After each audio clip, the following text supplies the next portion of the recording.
morning and welcome to Morning Java. I'm Dale Lally here with Mike Kovac. Of course, Mike covering Pitt, helping me out with the Steelers this year, hopefully. And while we're talking about all these things, Mike, you had a story yesterday on the site. Of course, this brought to you by our friends at Get Go Cafe and Markets, where they're open, but we don't know whether football season is going to open across the nation at college campuses because, as we found out yesterday, the ACC is delayed the start of fall sports, but not football yet. Yeah, I thought that was interesting. They set the date for the start of fall sports September 1st. The first football game, North Carolina State at Louisville, is scheduled for September 2nd. So clearly, they know where their money's being made. They, I think it's a smart decision for now. Men's and women's soccer, men's and women's cross country, volleyball, for the schools that have field hockey. Those are the sports being affected by it right now. For right now, not a big deal.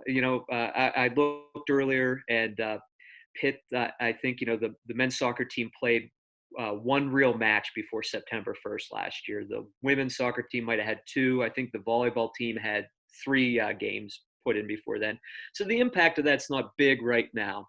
Pitt hasn't even released any schedules yet. The only one we know is the football schedule, and understandably so. So, I think it's another in a long line of bad news that's hit college sports, but this isn't a big ripple effect right now. Now, if that date gets pushed beyond the NC State Louisville football game, then we're really dealing with some issues because, like Dale, even in a conference like the ACC where basketball, you could say it's king, football's the straw that stirs the drink for these schools. And it's like that at all the Power Five conferences. If they don't have football, it's going to get interesting. It's going to get real ugly. And as we saw just earlier this week, Stanford already eliminating 11 sports, including soccer, wrestling, some other sports that you look at and you say, they're not the big revenue sports, but certainly sports that people care about.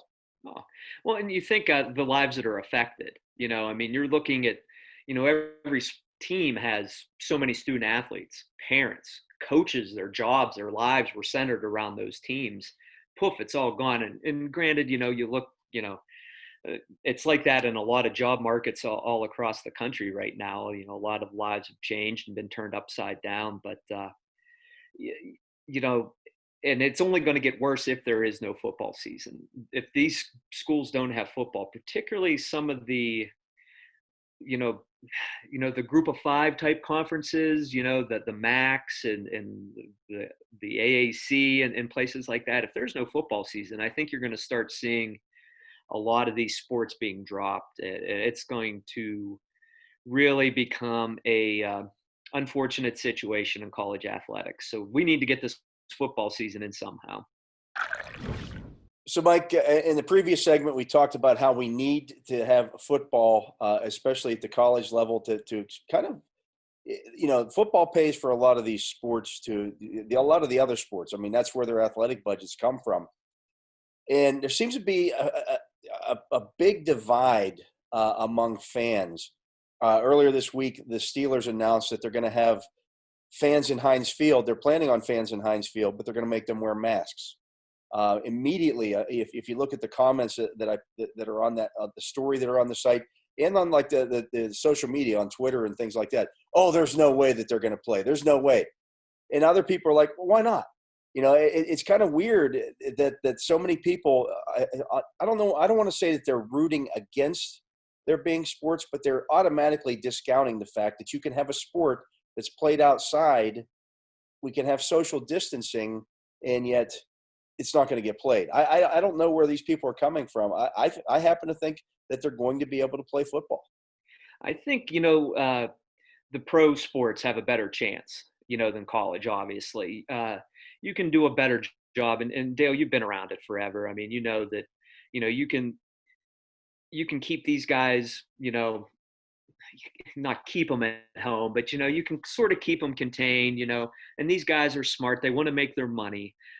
So you don't have as many guys on the Steelers or as many guys on the Pirates or as many guys on the Penguins as you do student athletes at a place like Pitt or, anywhere else for that matter, Duquesne, Robert Morris, any of these schools, keeping college kids, you know, I think one big factor is what are they going to do with students? So say Pitt invites all their students back. How do you keep football players and volleyball players separated from the student body? I mean, that's a big campus. There's 30 some thousand students at Pitt, roughly. How do you make that decision to keep them separated if that's the way you go? But I agree with you. I think you certainly have a better shot at getting the NFL in because you can just do more. You can do more things. There's more resources. There's less people. I'm kind of curious to see what your viewpoints are. What are maybe some of the things they might be able to do to ensure that they can play? I think that the problem, as you mentioned with the colleges, if you do, in fact, let's say you try to delay the start of the school year, how can you then tell the football players or the college athletes, hey, it's okay for you guys to come back, but the rest of the student body can't? Mm-hmm. Or it's okay for you guys to be together in a group, but we have to separate the rest of the student body. The players who aren't being paid, and you can say, well, but they're on scholarship. That's great, but it's an academic scholarship at the end of the day. How can you tell them and make them do things that you can't make the other student body do, or you're telling the other student body not to do? So that's going to be the problem with the college at the college level. I agree with you. I think at the pro level, look, if these guys want to make their money and they want to get paid, they've got to be there and do their job. It's one of the things that I wrote about in today's Friday Insider. NFL contracts aren't guaranteed. Most of those guys are making the minimum. Yeah. And so if your average the average length of your career is 3 years. If you decide you're going to opt out or not play, or you do something silly that means that you don't play that season, that's on you, and you're going to be looked at. It may end your career. You may not get back to the game. So I think they will be more diligent. Will there be some guys that test positive? Absolutely. Yep. We've seen that across the spectrum with people coming back. But for the most part, here's the thing that's interesting is, we've seen this quote unquote spike in coronavirus cases across the country. What we haven't seen is a spike in deaths across the country. Mm-hmm. Yeah. It's more young people showing up with the illness, but they're not getting as sick as obviously the people who have underlying issues were earlier when this disease was first catching hold. So, it's going to be interesting to see how this whole thing works. I do think that there's too much money involved in both situations for there not to be a strong attempt to play football. Well, and I think, with the colleges, they're going to wait till the absolute last minute before they have to make a decision because, like you said, the money involved is just too great.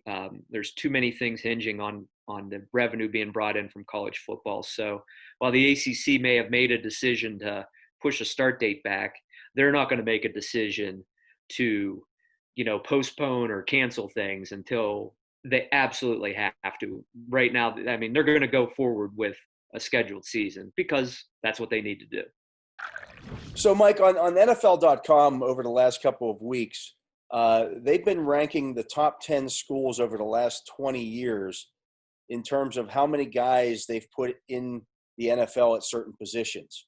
And Pitts actually shows up on some of these, a couple of interesting spots, one being at running back. Mm-hmm. When people look at, I think they came in 10th at the running back position. Yep. In terms of the number of NFL players, the number of star NFL players put in the NFL over the last 2 decades. If you go back even further with that whole thing, they show up even better than a lot of these other power schools.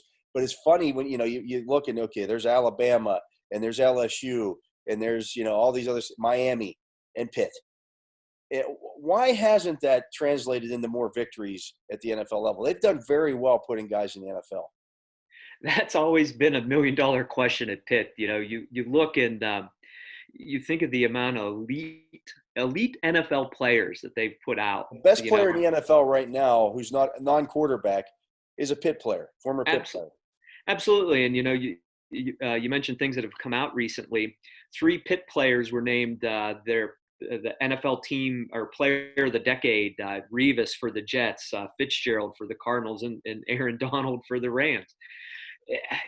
All three were easy votes. I had a vote in that for the Hall of, because the Hall of Fame puts that together, and they were easy votes on that list. Yeah. I mean, Shady McCoy was in strong consideration on that for that as well. I mean, they put star players in the NFL.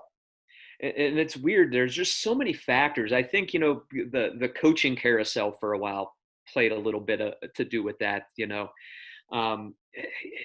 odd. You look Wanstead early on, it took him a long time. He never got the quarterback he needed.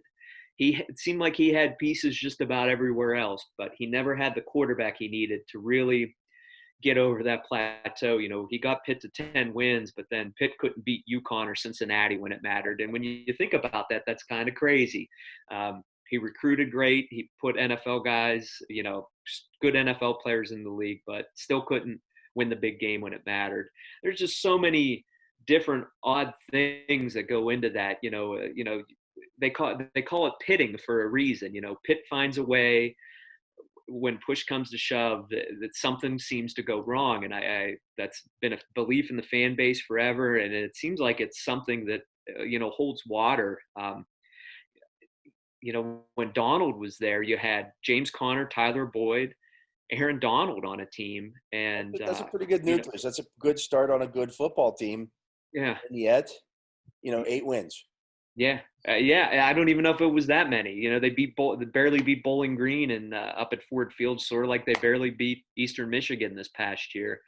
They're just it always seems like they're lacking somewhere, and I think a lot of it has to do with they haven't had a star quarterback in a long time, and at some point to really get to the next level, you've got to have a guy at that position.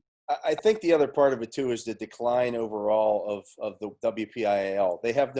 They don't have the base that they once had. You can't go out and get, in their heyday, when they were getting when they were good, they were getting 3 or 4 offensive linemen or defensive linemen out of the WPIL every year, and those guys just aren't there.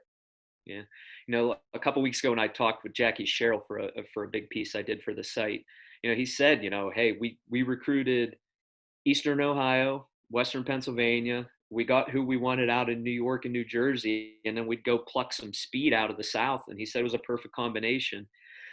Now you really, finding skill kids around here, it's hard to do. You can find defensive players and offensive linemen, but outside of that, it's not easy.